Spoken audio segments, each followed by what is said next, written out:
Masa kecilku selalu teringat sebagai bagian yang penuh luka. Namaku Sari, aku lahir dari keluarga yang sangat sederhana, bahkan terlalu sederhana kalau dibandingkan dengan tetanggaku. Rumah kami cuma gubuk kecil dari anyaman bambu, beratap rumbia yang sudah bolong di sana-sini. Kalau hujan deras, air menetes di mana-mana.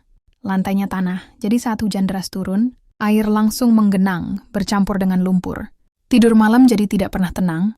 Seringkali aku harus menggulung kaki dan meringkuk di pojok agar tidak terkena air hujan yang masuk lewat atap dan lantai. Aku ingat sekali, waktu itu umurku baru sekitar 6 tahun.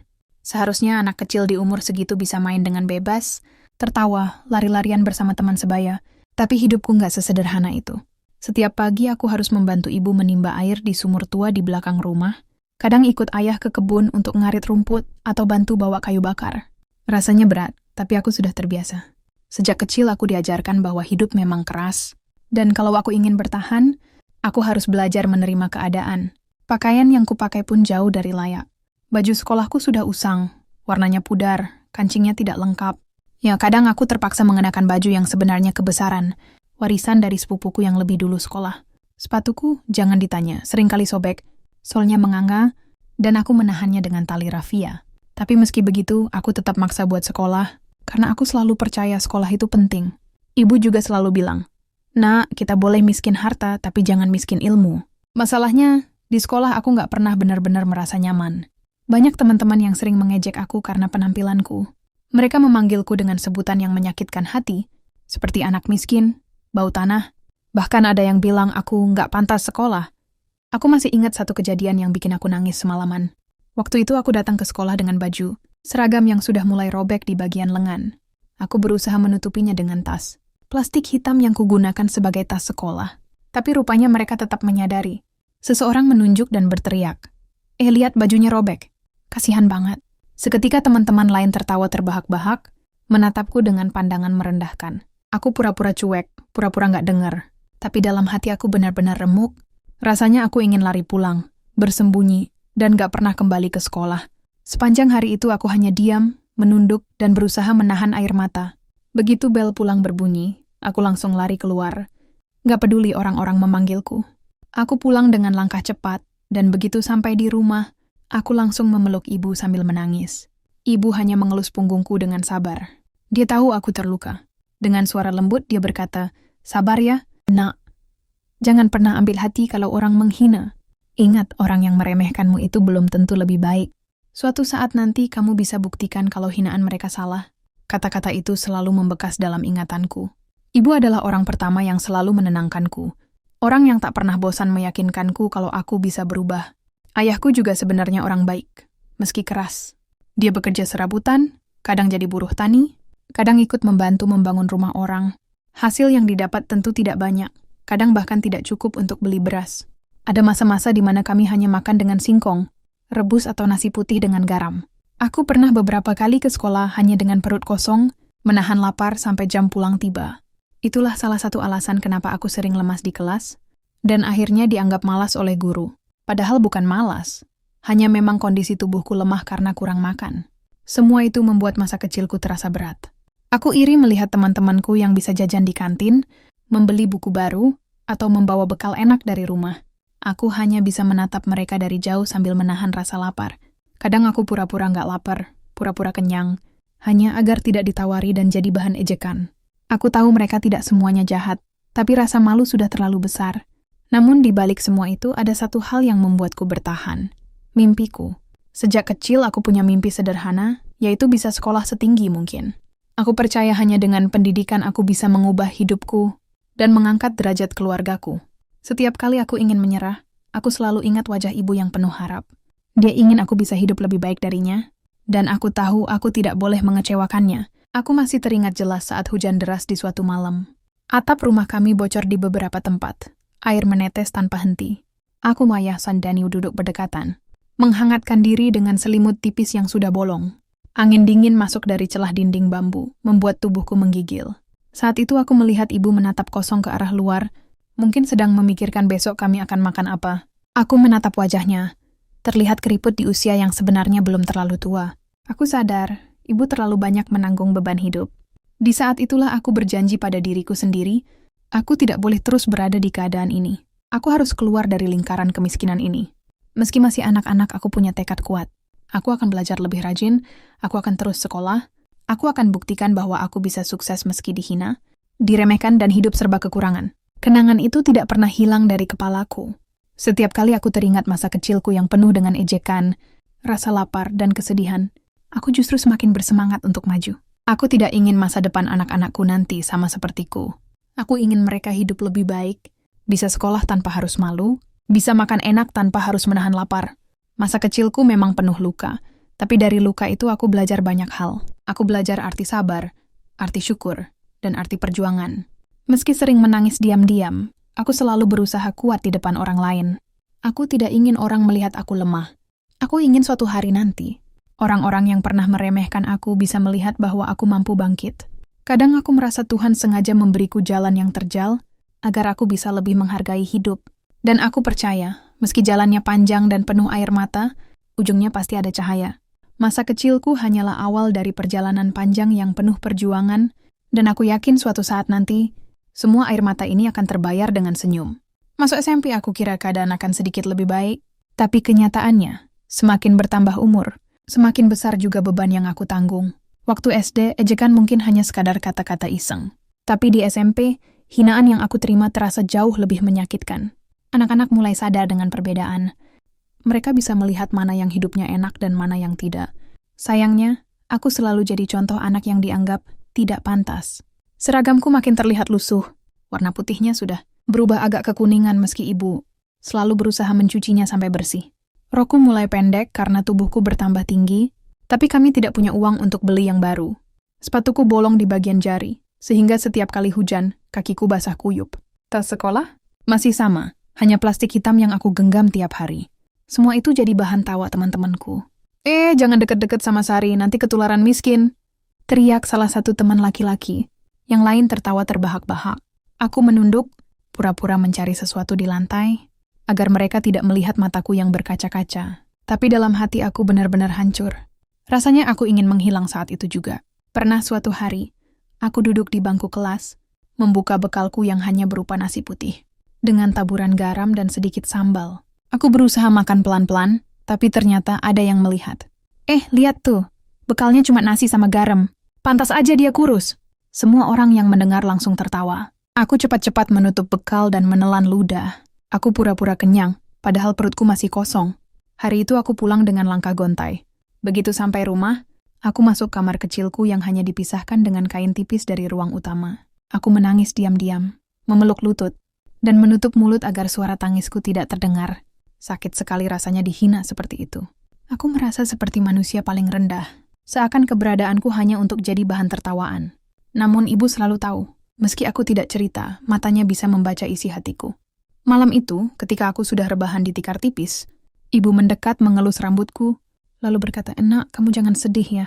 Ingat, hinaan orang itu bukan penentu masa depanmu. Mereka hanya bicara tanpa tahu apa yang kamu perjuangkan. Biarin aja mereka tertawa sekarang, suatu saat kamu yang akan tertawa." Kata-kata ibu menenangkan, meski tidak langsung menghapus luka di hati. Hari demi hari, hinaan terus datang. Kadang aku sampai berpikir, untuk apa aku sekolah kalau hanya jadi bahan ejekan? Tapi setiap kali pikiran itu muncul, aku teringat pesan ibu. Aku mencoba bertahan, meski rasanya sangat berat. Selain masalah ejekan, aku juga harus menghadapi kenyataan bahwa kondisi ekonomi keluargaku makin sulit. Ayah sakit-sakitan, sering tidak bisa bekerja. Ibu harus mencari tambahan dengan mencuci baju orang lain, kadang sampai larut malam. Aku ingin membantu, tapi apa yang bisa dilakukan anak SMP? Aku hanya bisa berdoa semoga keadaan berubah. Pernah suatu hari, uang sekolahku belum dibayar. Guru menegurku di depan kelas. "Sari, tolong segera selesaikan administrasi sekolah. Jangan ditunda terus." Suaranya cukup keras sehingga semua teman mendengar. Seketika mereka menoleh, beberapa saling berbisik dan tertawa kecil. Wajahku memanas, aku menunduk, merasa sangat malu. Aku ingin menjelaskan bahwa aku memang belum punya uang, tapi lidahku keluh. Aku hanya diam. Setelah itu aku jadi semakin sering disebut anak tunggakan. Aku juga masih ingat ketika aku ingin ikut kegiatan ekstrakurikuler, tapi ditolak karena tidak punya perlengkapan. Waktu itu aku ingin sekali ikut pramuka, Tapi untuk beli sepatu dan atribut saja aku tidak sanggup. Guru bilang, kalau mau ikut harus lengkap ya. Aku mengangguk. Padahal dalam hati tahu aku tidak mungkin bisa. Pulang ke rumah, aku hanya bisa menatap sepatuku yang sudah sobek, berharap ada mukjizat. Semua itu menambah luka batin yang sudah penuh dengan coretan hinaan. Tapi entah kenapa, di tengah semua penderitaan itu, ada semacam api kecil di dalam diriku yang tidak pernah padam. Api itu adalah tekad untuk membuktikan bahwa aku bisa. Setiap kali mereka menertawakan aku berkata dalam hati, baiklah, kalian tertawa sekarang, tapi suatu hari aku akan membuktikan kalau kalian salah. Ada satu kejadian yang makin meneguhkan tekadku. Suatu hari ada perlombaan menulis esai di sekolah. Aku tidak terlalu percaya diri, tapi guru bahasa Indonesia mendorongku untuk ikut. Sari, coba saja. Kamu punya bakat menulis. Jangan minder. Aku akhirnya memberanikan diri ikut lomba itu. Aku menulis tentang kehidupanku sehari-hari, tentang perjuangan orang tuaku, tentang rasa lapar, tentang hinaan, tapi juga tentang harapanku untuk masa depan. Aku menulis dengan hati, bukan sekadar kata-kata. Dan entah bagaimana, tulisanku terpilih jadi juara pertama di sekolah. Waktu namaku dipanggil ke depan untuk menerima hadiah, suasana hening sejenak. Banyak yang tidak percaya, anak yang sering diejek miskin, ternyata bisa berdiri di depan kelas sebagai pemenang. Aku melihat wajah-wajah terkejut, bahkan beberapa yang biasanya menghina hanya bisa terdiam. Saat itu aku merasa ada secercah cahaya di hidupku. Aku memang tidak mendapat hadiah besar, hanya buku tulis dan ballpoint. Tapi bagiku itu sangat berarti. Itu bukti bahwa aku bisa melakukan sesuatu, meski semua orang meremehkan. Itu juga jadi titik balik kecil yang membuatku semakin yakin bahwa hinaan bukan akhir dari segalanya. Justru dari hinaan itu aku belajar bangkit. Namun perjalanan masih panjang. Ejekan tidak berhenti begitu saja. Bahkan setelah menang lomba, ada saja yang berkata, paling juga kebetulan. Biar miskin, sekali-sekali menang lomba. Kata-kata itu tetap menyakitkan. Tapi aku tidak lagi menangis seperti dulu. Aku mulai belajar untuk menjadikan hinaan sebagai bahan bakar. Setiap kali mereka merendahkan aku justru semakin bersemangat untuk membuktikan kalau aku bisa. Hidup di masa SMP adalah fase terberat dalam hidupku. Itu masa di mana aku hampir menyerah, tapi juga masa di mana aku mulai menemukan kekuatan dalam diriku. Aku belajar bahwa dunia memang keras. Dan tidak semua orang bisa memahami penderitaan kita, tapi justru karena kerasnya dunia, aku harus lebih kuat. Malam-malamku sering dihabiskan untuk merenung. Di bawah cahaya lampu minyak, aku menatap langit-langit bambu yang bolong, membayangkan masa depan. Aku sering berbisik pada diri sendiri, Sari, kamu harus kuat. Kamu harus keluar dari semua ini. Kamu harus buktikan bahwa kamu bisa lebih baik. Mungkin terdengar aneh, seorang anak SMP berbicara sendiri di malam hari, tapi itulah caraku menyemangati diri. Tidak ada yang bisa benar-benar mengerti penderitaanku, kecuali aku sendiri. Dan aku tidak boleh menyerah. Aku tidak ingin selamanya jadi bahan hinaan. Aku ingin suatu hari orang menatapku dengan kagum, bukan dengan tawa mengejek.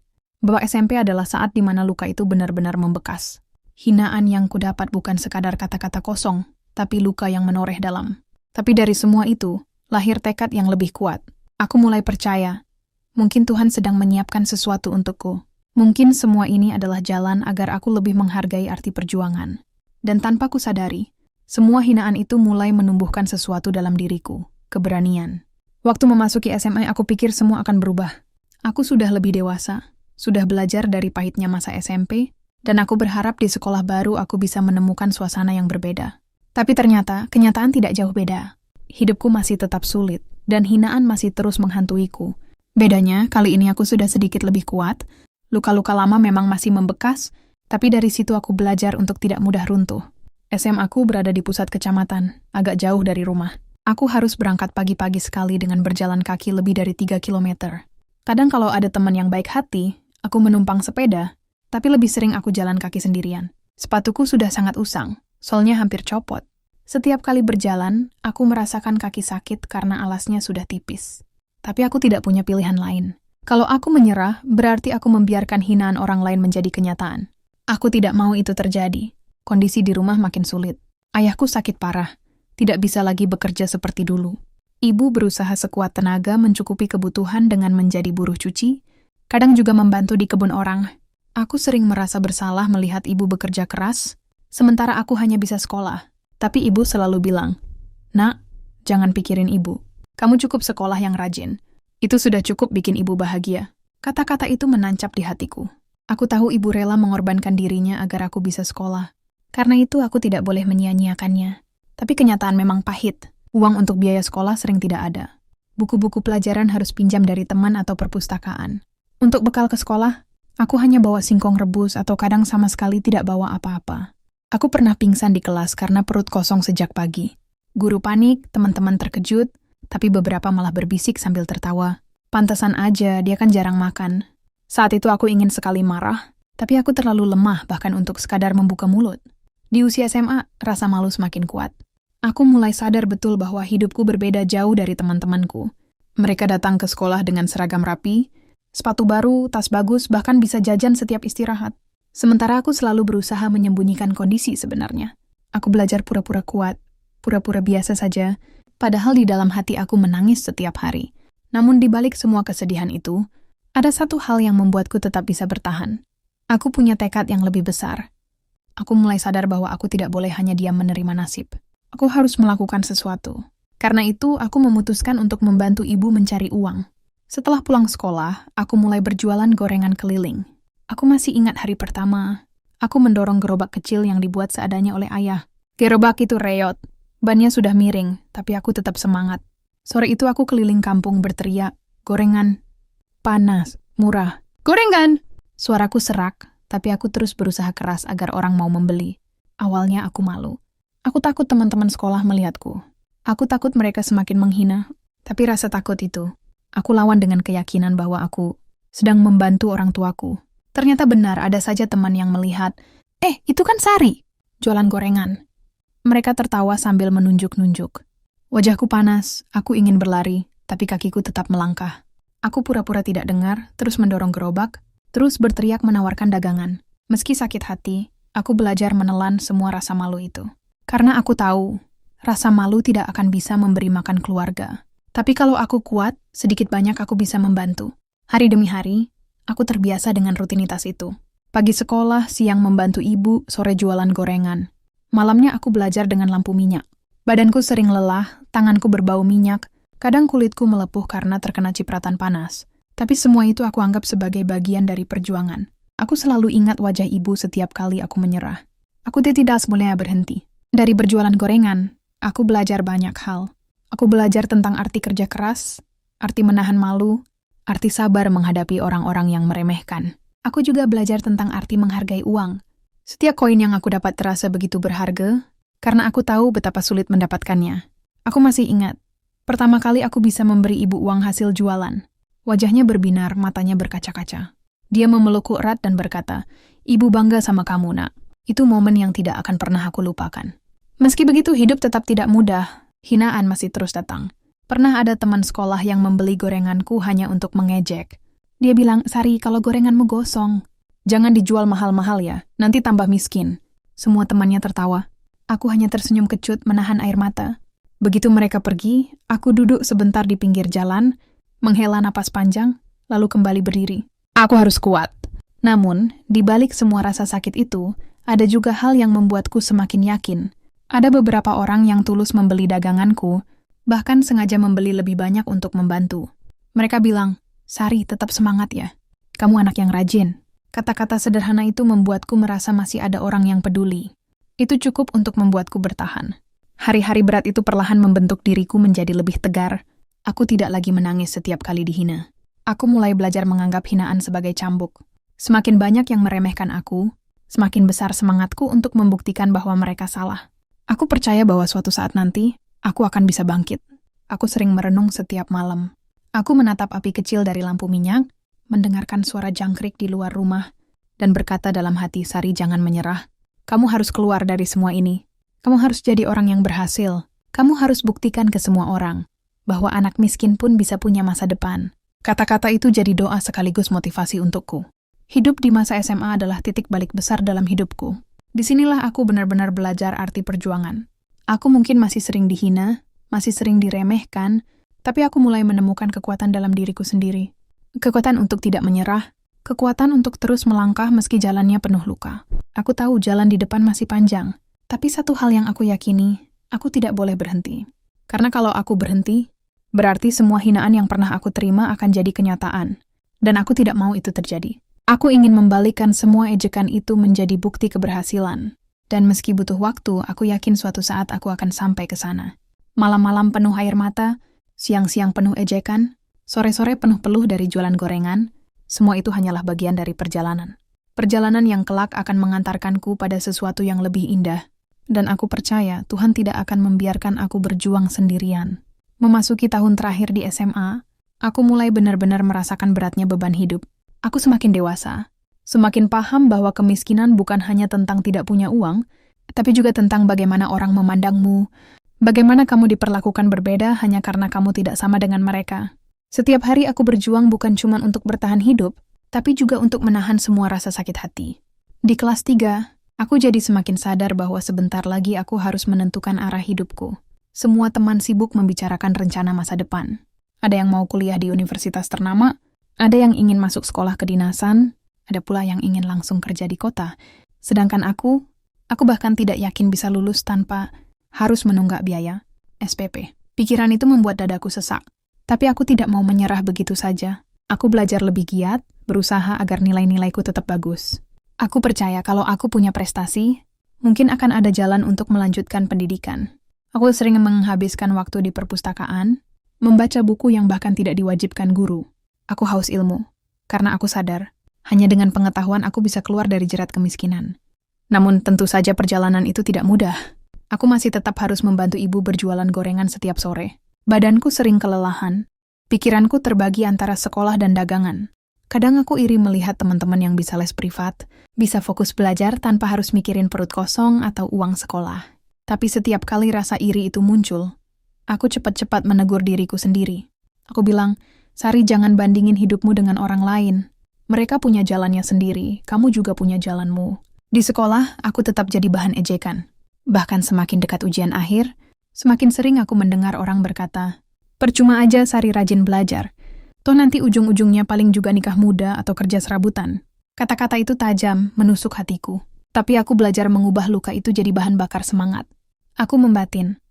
Kalau kalian bilang aku nggak bisa, aku akan buktikan bahwa aku bisa. Suatu sore, aku sedang mendorong gerobak gorengan di jalan yang ramai. Hujan turun deras, daganganku hampir tidak laku. Aku basah kuyup, tangan menggigil menahan dingin. Saat itu lewat beberapa teman sekolah yang kebetulan naik motor baru. Mereka menertawakan aku, berteriak, Sari, jangan lupa belajar ya. Nanti soal ujian isinya gorengan semua. Mereka tertawa keras lalu melaju pergi, meninggalkan aku yang berdiri kaku. Air hujan bercampur air mata di wajahku, aku tidak tahu mana yang lebih banyak. Malam itu aku menangis sejadi-jadinya di kamar.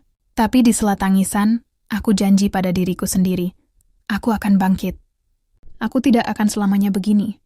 Suatu saat aku akan bikin kalian lihat siapa aku sebenarnya. Aku terus berusaha keras. Saat ada lomba menulis di sekolah, aku ikut. Aku tidak peduli harus begadang semalaman menulis dengan lampu minyak. Aku tidak peduli harus mengetik di warnet murah dengan uang hasil berjualan. Aku hanya tahu bahwa aku ingin mencoba. Dan ternyata usahaku tidak sia-sia. Aku memenangkan lomba itu. Namaku disebut di depan umum. Aku diminta maju menerima hadiah sederhana berupa buku dan piagam. Saat itu aku menatap ke arah teman-teman yang biasa mengejekku. Mereka tidak tertawa lagi. Untuk pertama kalinya aku merasakan manisnya kemenangan. Tapi kemenangan kecil itu bukan berarti hidupku tiba-tiba mudah. Tidak lama setelah itu ayahku meninggal. Dunia serasa runtuh. Aku kehilangan sosok yang meski sakit-sakitan selalu jadi tempatku bersandar. Aku merasa hampa. Ibu menangis berhari-hari. Aku juga hampir tidak sanggup bangkit. Aku merasa hidup terlalu kejam.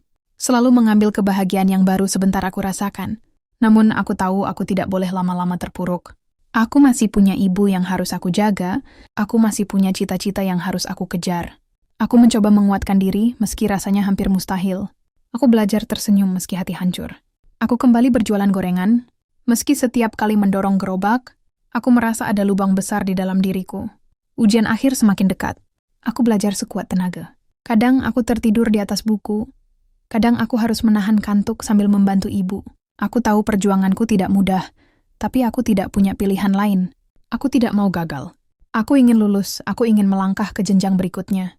Hari ujian tiba. Aku duduk di bangku dengan hati berdebar. Pensilku sudah pendek. Penghapusku hampir habis. Tapi aku menatap lembar soal dengan penuh keyakinan. Aku berdoa dalam hati, meminta kekuatan. Aku menjawab satu persatu soal. Mengingat semua yang pernah aku pelajari. Aku tidak tahu apakah aku bisa dapat nilai tinggi, tapi aku tahu satu hal. Aku sudah berusaha sebaik mungkin. Waktu pengumuman kelulusan adalah momen yang tidak akan pernah aku lupakan. Aku berjalan ke sekolah dengan kaki gemetar. Di papan pengumuman, aku mencari namaku dengan jantung berdetak kencang. Dan ketika aku menemukannya, aku hampir tidak percaya. Namaku ada di sana, dengan nilai yang cukup tinggi. Aku lulus, bahkan termasuk salah satu yang terbaik di angkatan. Aku menatap kertas itu dengan mata berkaca-kaca. Semua rasa sakit, semua hinaan, semua air mata, seolah terbayar di satu momen itu. Aku menoleh ke arah teman-teman yang dulu sering meremehkanku. Mereka terdiam, tidak ada lagi tawa mengejek. Saat itu aku tahu perjuanganku tidak sia-sia. Namun setelah kelulusan, masalah baru muncul. Semua orang sibuk mendaftar kuliah atau mencari kerja. Aku pun ingin kuliah, tapi aku tahu kondisi ekonomi keluargaku hampir tidak memungkinkan. Aku hanya bisa menatap brosur universitas dengan hati getir. Tapi ibu berkata, "Nak, kalau memang kamu ingin kuliah, coba saja daftar beasiswa. Siapa tahu rezeki kamu ada di situ." Kata-kata itu kembali menyalakan semangatku. Aku pun mulai mencari informasi tentang beasiswa. Aku menuliskan banyak formulir, mengirim berkas ke sana-sini, meski dengan biaya fotokopi yang harus aku sisihkan dari hasil jualan. Aku berdoa setiap malam, meminta agar ada jalan terbuka. Aku tahu ini bukan hal mudah, tapi aku percaya selama aku berusaha, tidak ada yang mustahil. Babak baru hidupku mulai terasa. Aku tidak lagi hanya berjuang melawan hinaan, tapi juga berjuang melawan nasib. Dan aku tahu perjuangan ini masih panjang. Tapi aku juga yakin aku sudah lebih kuat daripada dulu. Aku tidak lagi gadis kecil yang mudah menangis. Aku adalah Sari, anak penjual gorengan, yang berjanji akan membalikkan semua hinaan menjadi keberhasilan. Setelah pengumuman kelulusan, aku merasa hidupku seperti berada di persimpangan jalan. Semua orang merayakan kelulusannya dengan rencana-rencana besar. Ada yang langsung bekerja, ada yang memilih kuliah di kota, ada juga yang merantau ikut keluarga. Aku berdiri di antara mereka, menatap masa depan dengan hati campur aduk. Aku tahu aku ingin kuliah, aku ingin mengejar mimpi yang selama ini hanya bisa aku bayangkan. Tapi kenyataannya, uang untuk daftar saja aku tidak punya. Hari-hari setelah kelulusan penuh dengan rasa cemas. Aku tetap membantu ibu berjualan gorengan setiap sore, tapi kali ini pikiranku tidak tenang. Sambil membungkus gorengan untuk pembeli, aku terus bertanya dalam hati, "Sari, kamu mau bagaimana? Mau berhenti di sini saja? Atau mau terus maju walau berat?" Pertanyaan itu menghantuiku setiap malam. Aku mulai mencari informasi tentang beasiswa.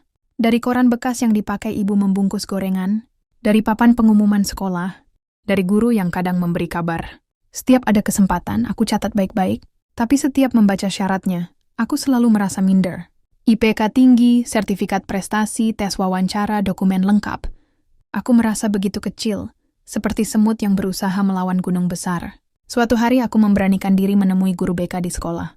Aku bilang padanya aku ingin melanjutkan kuliah, tapi aku tidak punya biaya. Guru itu menatapku dengan lembut lalu berkata, "Sari, kamu anak yang rajin. Ibu tahu kamu punya potensi. Coba daftar beasiswa pemerintah ini, ada jalur untuk siswa kurang mampu. Tidak mudah memang, tapi tidak ada salahnya dicoba." Aku menerima brosur dari tangannya, dan saat membaca tulisan beasiswa penuh untuk anak berprestasi kurang mampu, mataku berbinar. Mungkin inilah pintu kecil menuju mimpiku. Malam itu aku menyiapkan semua dokumen. Aku mengumpulkan rapor, piagam lomba menulis yang pernah aku menangkan, bahkan surat keterangan tidak mampu dari RT dan kelurahan. Semua aku masukkan ke dalam map lusuh yang dulu dipakai ayah, untuk menyimpan kertas-kertas penting. Sambil menulis formulir, tanganku bergetar. Aku sadar, inilah langkah pertama menuju masa depan yang lebih baik. Namun perjalanan itu tentu tidak mulus. Saat hendak mengirim berkas, aku harus membayar ongkos kirim yang tidak sedikit bagiku. Aku hanya punya uang pas-pasan hasil dari berjualan. Aku ingat betul hari itu. Aku sampai rela menahan lapar seharian agar bisa mengirim berkas ke kantor pos. Aku berdiri di antrian dengan perasaan campur aduk, antara cemas, takut, tapi juga penuh harapan. Waktu terus berjalan. Aku menunggu kabar dengan sabar. Setiap kali ada suara motor lewat depan rumah, aku berharap itu tukang pos yang membawa surat untukku. Setiap kali membuka ponsel jadulku, aku berharap ada SMS pengumuman. Tapi hari berganti hari, tak ada kabar. Aku mulai goyah, mulai berpikir bahwa mungkin memang bukan rezekiku. Di tengah rasa putus asa itu, aku tetap tidak berhenti membantu ibu. Kami terus berjualan gorengan seperti biasa. Kadang aku melamun saat menggoreng tahu. Membayangkan diriku duduk di bangku kuliah dengan seragam alma mater, membaca buku di perpustakaan kampus besar. Lamunan itu sering membuatku meneteskan air mata tanpa sadar. Hingga suatu sore, ketika aku baru saja menata gorengan di meja, seorang tukang pos berhenti di depan rumah. Aku tertegun, jantungku berdetak kencang. Tukang pos itu menyebut namaku dan menyerahkan sebuah amplop coklat. Dengan tangan gemetar, aku menerimanya. Ibu yang ada di sampingku langsung ikut deg-degan. Kami masuk ke dalam rumah, duduk berdua di lantai, lalu aku membuka amplop itu perlahan. Isinya sebuah surat resmi. Dengan mata berair aku membaca baris demi baris, dan ketika sampai di kalimat selamat, Anda diterima sebagai penerima beasiswa penuh. Aku langsung menangis keras. Ibu memelukku sambil ikut menangis. Tangis bahagia, tangis lega, tangis yang terasa seperti hujan setelah kemarau panjang. Aku tidak percaya mimpi itu akhirnya mulai jadi nyata. Malam itu rumah kami yang sederhana terasa seperti istana. Tidak ada makanan mewah, tidak ada pesta, hanya aku dan ibu yang berpelukan sambil bersyukur. Aku menatap langit-langit rumah, membayangkan wajah ayah. Dalam hati aku berbisik, ayah, Sari berhasil. Sari akan lanjut sekolah. Doakan dari sana ya. Beberapa hari kemudian aku harus pergi ke kota untuk mengikuti proses registrasi. Itu pertama kalinya. Aku naik bus sendirian dengan membawa koper kecil pinjaman tetangga. Perjalanan terasa panjang, tapi hatiku penuh semangat. Aku menatap jendela bus, melihat sawah, jalanan, dan rumah-rumah yang aku tinggalkan. Aku tahu aku akan memulai babak baru. Sesampainya di kampus, aku terpesona. Gedung-gedung tinggi, mahasiswa dengan pakaian rapi, suasana yang begitu berbeda dengan kampungku. Aku hampir minder, merasa kecil di tengah keramaian itu. Tapi aku mengingat janjiku pada diri sendiri. Aku harus berani. Aku harus melangkah meski gemetar. Hari-hari pertama kuliah penuh tantangan. Aku tidak punya laptop seperti mahasiswa lain. Aku hanya mengandalkan catatan tangan. Aku sering dipandang aneh karena bajuku sederhana. Karena aku tidak nongkrong di kafe. Karena aku lebih sering membawa bekal dari rumah kos. Tapi aku tidak peduli. Aku ingat betapa sulitnya aku sampai di sini. Jadi aku tidak mau menyia-nyiakannya. Di sela-sela kesibukan kuliah, aku juga bekerja paruh waktu. Aku jadi penjaga warung makan, kadang jadi asisten dosen mengetikkan data, bahkan pernah jadi penyalin dokumen di fotokopian. Semua aku lakukan agar bisa bertahan hidup di kota besar. Kadang lelah luar biasa, kadang aku ingin menyerah, tapi setiap kali ingat wajah ibu, aku kembali bangkit. Ada satu kejadian yang tidak pernah aku lupa. Saat aku duduk di kelas, salah satu teman yang berasal dari keluarga kaya berkata sinis, "Kamu nggak capek ya, Sari? Kuliah tapi harus kerja kayak gitu. Kayaknya susah banget sih hidupmu." Ucapannya menusuk, tapi aku tersenyum dan menjawab pelan, "Iya, memang susah. Tapi justru karena susah, aku belajar lebih keras. Aku percaya, nanti hasilnya juga beda." Temanku itu hanya terdiam. Dalam hati, aku lega karena aku berhasil menjawab tanpa harus marah. Lama-kelamaan, aku mulai dikenal di kampus karena rajin dan selalu dapat nilai bagus. Bahkan beberapa dosen mempercayakan aku mengerjakan proyek penelitian kecil. Dari situ aku mulai mendapatkan uang tambahan. Hidupku perlahan membaik. Aku bahkan bisa mengirim uang ke ibu, meski tidak banyak. Ibu selalu menangis setiap kali menerima kiriman dariku. Katanya, "Nak, uang ini kecil tapi rasanya besar sekali. Nah, ibu bangga sama kamu." Mendengar itu, aku merasa semua jerih payahku terbayar. Aku sadar jalan hidupku memang berat, penuh luka, penuh hinaan. Tapi semua itu kini berubah jadi kekuatan. Aku mulai merasakan manisnya perjuangan. Di kampus, aku semakin percaya diri. Aku mengikuti lomba karya tulis, seminar, bahkan pernah diundang jadi pembicara kecil di acara motivasi mahasiswa baru.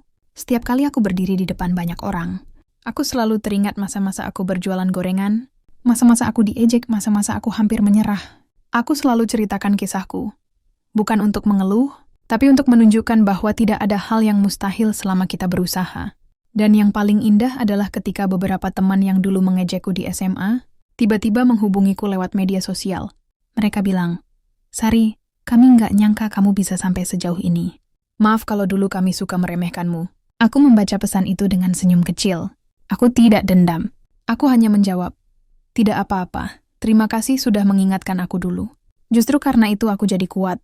Di titik ini, aku mulai merasa bahwa semua hinaan yang dulu aku terima bukanlah kutukan, melainkan hadiah. Hadiah berupa kekuatan, hadiah berupa tekad yang tidak pernah goyah. Aku sadar kalau hidupku mulus-mulus saja, mungkin aku tidak akan pernah belajar sekuat ini. Perjalanan kuliahku masih panjang, tapi aku sudah tidak takut lagi. Aku tahu badai bisa datang kapan saja. Tapi aku juga tahu aku punya pelindung terkuat. Doa ibu, kenangan ayah dan semangat yang lahir dari luka. Aku yakin ke depannya aku akan terus berjalan. Mungkin dengan air mata, tapi juga dengan senyuman.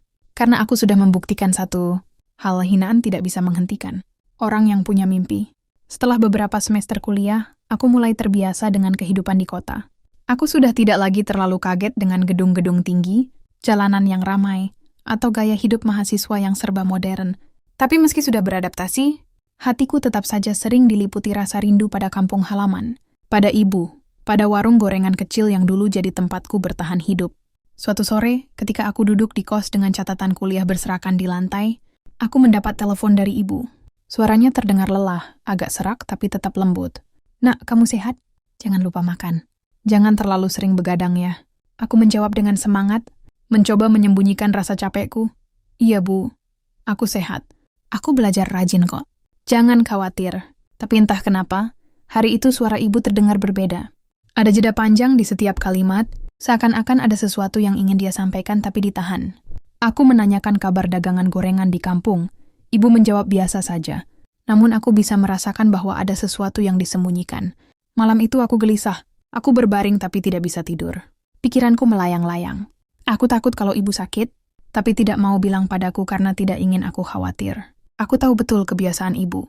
Selalu berusaha terlihat kuat di depanku. Keesokan harinya, aku memberanikan diri menelepon tetanggaku yang baik hati. Namanya Bu Lastri.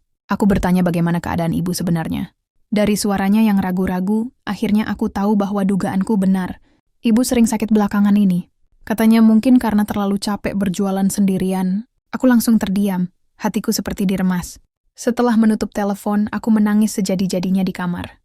Aku merasa begitu bersalah karena meninggalkan ibu berjuang sendiri di kampung, sementara aku sibuk mengejar mimpi di kota. Hari itu aku berjanji dalam hati. Aku harus lebih cepat sukses agar bisa membahagiakan ibu. Aku tidak boleh hanya sekadar kuliah lalu lulus. Aku harus punya sesuatu yang nyata untuk membuat hidup ibu lebih baik. Janji itu menjadi api baru dalam semangatku. Seiring waktu, aku mulai mencari peluang lebih besar. Aku tidak hanya kuliah dan kerja paruh waktu, tapi juga mencoba bisnis kecil-kecilan. Awalnya aku memulai dengan menjual gorengan di kampus. Aku meniru resep ibu, meski tentu saja rasanya tidak seenak buatan beliau. Aku membuat tahu isi, bakwan, tempe mendoan, lalu menjualnya kepada teman-teman sekelas. Awalnya mereka hanya membeli karena kasihan, tapi lama-kelamaan banyak yang suka. Bahkan ada yang bilang, "Sari, gorenganmu enak banget. Lebih murah daripada kantin lagi." Aku tertawa merasa bangga. Dari uang hasil jualan itu, aku bisa sedikit menabung. Tidak berhenti di situ, aku kemudian mencoba menjual minuman dingin yang aku buat sendiri. Aku belajar dari YouTube, mencari resep minuman kekinian, lalu menjualnya dengan harga mahasiswa. Usahaku berkembang pelan-pelan. Dari hanya beberapa teman, akhirnya aku bisa menjual ke mahasiswa di fakultas lain. Aku bahkan mulai dikenal sebagai Mbak Gorengan dan Es Segar di kampus. Awalnya aku agak malu dengan sebutan itu. Tapi semakin lama aku justru bangga. Sebutan itu menunjukkan bahwa aku berbeda. Aku punya cara sendiri untuk bertahan. Aku sadar, tidak semua orang berani melakukan itu. Suatu hari aku dipanggil oleh dosenku. Aku sempat kaget, takut ada masalah dengan nilai atau tugas. Tapi ternyata beliau justru memuji usahaku. "Sari, saya dengar kamu sambil berjualan di kampus ya. Kamu luar biasa. Tidak banyak mahasiswa yang sekuat kamu. Saya ada tawaran. Mau tidak kalau ikut program kewirausahaan mahasiswa? Ada dana bantuan untuk yang punya usaha kecil." Aku langsung mengangguk dengan semangat. Aku ikut mendaftar program itu, dan dengan penuh perjuangan aku menyusun proposal usaha. Aku menulis cerita tentang gorengan, tentang perjuanganku, tentang cita-cita membuat warung sederhana yang bisa berkembang. Saat presentasi, tanganku gemetar, tapi aku berbicara dengan sepenuh hati. Aku ceritakan bagaimana setiap gorengan punya makna bagiku, bagaimana setiap tempe mendoan mengingatkanku pada ibu di kampung. Dan tanpa aku sangka, aku terpilih sebagai salah satu mahasiswa yang mendapatkan bantuan dana. Rasanya seperti mimpi. Dengan uang itu, aku bisa memperbesar usahaku. Aku membeli peralatan sederhana, menambah variasi menu, bahkan menyewa gerobak kecil yang bisa aku dorong ke area kampus. Hari-hari berikutnya penuh kesibukan. Pagi aku kuliah, siang aku berjualan, malam aku mengerjakan tugas. Tubuhku lelah luar biasa, tapi hatiku berapi-api. Aku tahu aku sedang menapaki jalan yang berbeda. Aku tidak hanya belajar teori di kelas, tapi juga belajar langsung menghadapi kehidupan. Usahaku semakin dikenal. Mahasiswa mulai antre membeli, bahkan dosen-dosen pun ikut memesan. Ada rasa haru yang sulit aku jelaskan ketika melihat mereka menikmati makanan buatanku. Dari usaha kecil itu, aku mulai bisa mengirim uang lebih banyak untuk ibu. Saat aku bilang ke ibu bahwa aku bisa membantu lebih, ibu menangis lagi. Katanya, "Nak, kamu sudah luar biasa." Ibu tidak tahu harus berkata apa. Ibu hanya bisa mendoakan agar jalanmu selalu dimudahkan. Doa ibu itu jadi kekuatan terbesarku. Namun perjalanan tentu tidak selalu mulus. Ada juga orang-orang yang mencibir. Beberapa teman yang gengsi berkata sinis, "Kuliah kok sambil jualan? Nggak malu apa? Mahasiswa itu harusnya elegan, bukan kayak pedagang kaki lima." Ucapan itu sempat menusuk, tapi aku sudah jauh lebih kuat dari dulu. Aku hanya tersenyum dan menjawab, "Justru karena aku pedagang kaki lima, aku bisa bayar kuliahku. Kalau kamu bisa elegan tanpa jualan, ya syukuri saja." Ucapan itu membuat mereka terdiam. Aku belajar, kadang kita tidak perlu marah ketika dihina. Senyuman dan hasil nyata jauh lebih menyakitkan bagi orang yang meremehkan kita. Tahun demi tahun berlalu. Usahaku semakin stabil, prestasi akademiku tetap bagus. Aku bahkan sempat mengikuti lomba kewirausahaan tingkat nasional, dan dari situ aku bertemu banyak orang hebat. Aku merasa dunia yang dulu terasa begitu sempit mulai terbuka lebar di depanku. Tapi di balik semua pencapaian itu, aku tetap tidak lupa asal-usulku. Setiap kali ada kesempatan pulang kampung, aku selalu membantu ibu berjualan. Aku berdiri di depan wajan panas, menggoreng tempe sambil melayani pembeli. Rasanya damai, seperti kembali ke rumah setelah perjalanan panjang. Kadang ada orang kampung yang terkejut, "Loh, Sari kan sekarang kuliah di kota. Kok masih mau jualan gorengan?" Aku hanya tertawa dan menjawab, "Ya ini bagian dari hidup saya. Saya nggak malu. Justru dari sini saya bisa sekolah." Dalam hati aku tahu, semua hinaan yang dulu pernah aku terima kini sudah berubah jadi tepuk tangan. Orang-orang yang dulu menertawakan aku sekarang justru memuji. Mereka bilang aku inspirasi. Aku bukti bahwa orang miskin pun bisa sukses kalau mau berusaha. Mendengar itu aku selalu merasa terharu. Tapi aku juga tidak ingin terlalu larut dalam pujian.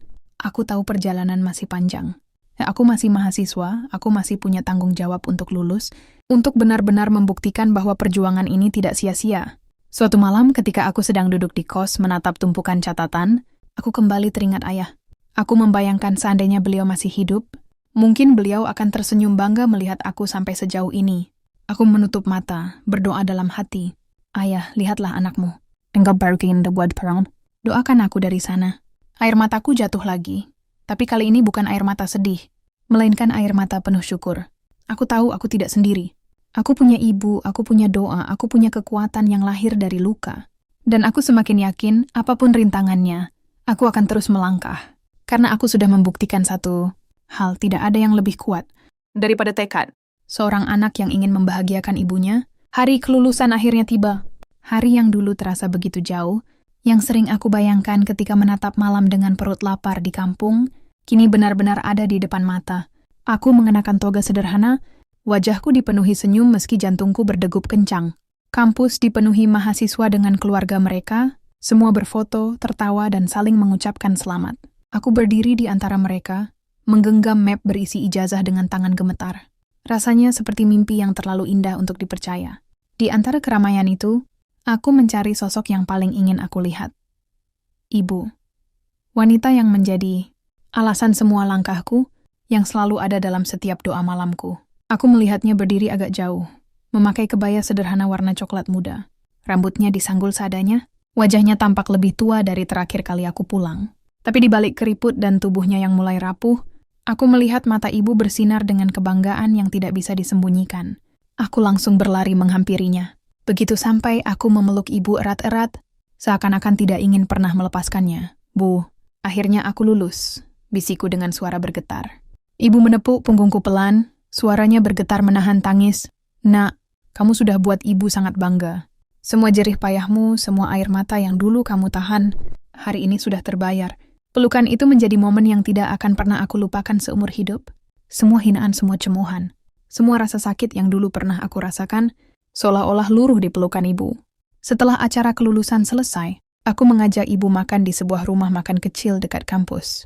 Aku tahu ibu tidak terbiasa dengan makanan modern, jadi aku memilih tempat yang menyajikan masakan rumahan. Saat makanan datang, ibu menatapku dengan mata berbinar. "Nak, ibu masih ingat waktu dulu kamu sering cerita sambil nangis di telepon. Bilang lapar tapi nggak punya uang. Sekarang lihat kamu, sudah jadi sarjana." Aku tertawa kecil, meski air mata menetes juga. "Iya, Bu, tapi semua ini bukan cuma karena aku. Ini juga karena doa ibu. Kalau bukan karena ibu yang selalu kuat, aku nggak akan bisa sampai sejauh ini." Hari itu kami makan sambil banyak bercerita. Tentang masa lalu, tentang perjuangan, tentang ayah yang sudah tiada. Aku merasakan sesuatu yang dalam sekali, seolah-olah Tuhan benar-benar mendengar setiap doa kami. Beberapa minggu setelah kelulusan, Aku menghadapi kenyataan baru, mencari pekerjaan. Aku tahu tidak mudah, apalagi dengan latar belakangku yang penuh keterbatasan. Tapi aku tidak gentar. Aku sudah terbiasa hidup dengan penuh perjuangan. Aku mulai melamar ke beberapa perusahaan, menulis surat lamaran dengan hati-hati, dan menghadiri wawancara dengan penuh keyakinan. Awalnya aku sempat ditolak berkali-kali, ada perusahaan yang menolak. Karena pengalamanku kurang, ada yang bilang posisinya sudah penuh. Setiap penolakan itu rasanya perih, tapi aku tidak mau menyerah. Aku terus mencoba, sambil tetap menjalankan usahaku berjualan gorengan dan minuman. Sampai suatu hari, aku dipanggil oleh sebuah perusahaan besar yang bergerak di bidang makanan dan minuman. Aku tidak menyangka bisa sampai ke tahap wawancara di sana. Ketika aku duduk di ruang wawancara, aku ditanya tentang pengalaman kerjaku. Aku menjawab dengan jujur bahwa aku mungkin tidak punya pengalaman bekerja di kantor, tapi aku punya pengalaman nyata membangun usaha kecil dari nol. Aku bercerita tentang gorengan, tentang caraku mengatur modal, melayani pembeli, bahkan tentang bagaimana aku bertahan di tengah cemoohan. Para pewawancara tampak terkesan. Salah satu dari mereka bahkan berkata, "Pengalaman kamu jauh lebih berharga daripada sekadar angka di CV. Kamu membuktikan kalau kamu bukan hanya pintar teori, tapi juga bisa menghadapi dunia nyata." Beberapa hari kemudian, aku mendapat kabar bahwa aku diterima bekerja di perusahaan itu. Aku hampir tidak percaya. Aku memeluk ibu sambil menangis. "Bu, aku diterima kerja." Ibu ikut menangis bahagia. "Nak, ini hadiah terbesar dari Tuhan." Ibu bangga sekali. Aku pun mulai bekerja di perusahaan tersebut. Awalnya aku merasa minder, dikelilingi orang-orang pintar dengan pakaian rapi. Tapi aku ingat, aku sudah melewati masa-masa paling sulit. Aku tidak boleh kalah hanya karena perasaan kecil hati. Aku bekerja keras, belajar dengan cepat, dan selalu berusaha memberikan hasil yang terbaik. Beberapa bulan berlalu, aku mulai mendapat kepercayaan lebih. Atasanku melihat potensiku, terutama dalam bidang manajemen usaha. Mereka tahu aku punya pengalaman membangun bisnis kecil, dan itu membuatku bisa berpikir kreatif. Aku bahkan diberi kesempatan untuk ikut mengelola proyek baru perusahaan. Tapi di balik pekerjaan kantoran yang menjanjikan, aku tidak pernah melupakan usahaku sendiri. Gorengan yang dulu hanya aku jual di kampus, kini mulai aku kembangkan lebih serius.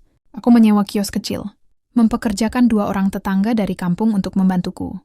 Aku ingin bukan hanya sukses sendiri, tapi juga bisa membantu orang lain. Usahaku perlahan-lahan berkembang. Aku memberi nama warung itu Gorengan Sari dari tangan ibu. Nama itu bukan sekadar jualan, tapi juga penghormatan untuk ibu yang sudah mengajariku banyak hal. Setiap kali aku melihat orang membeli dan menikmatinya, aku merasa seperti sedang meneruskan doa ibu lewat makanan. Waktu terus berjalan. Aku bekerja di kantor sambil mengelola usaha. Hidupku memang sibuk, tapi aku bahagia. Aku bisa membiayai pengobatan ibu dengan lebih baik, bahkan bisa merenovasi rumah di kampung yang dulu hampir roboh. Rumah itu kini berdiri lebih layak, meski tetap sederhana.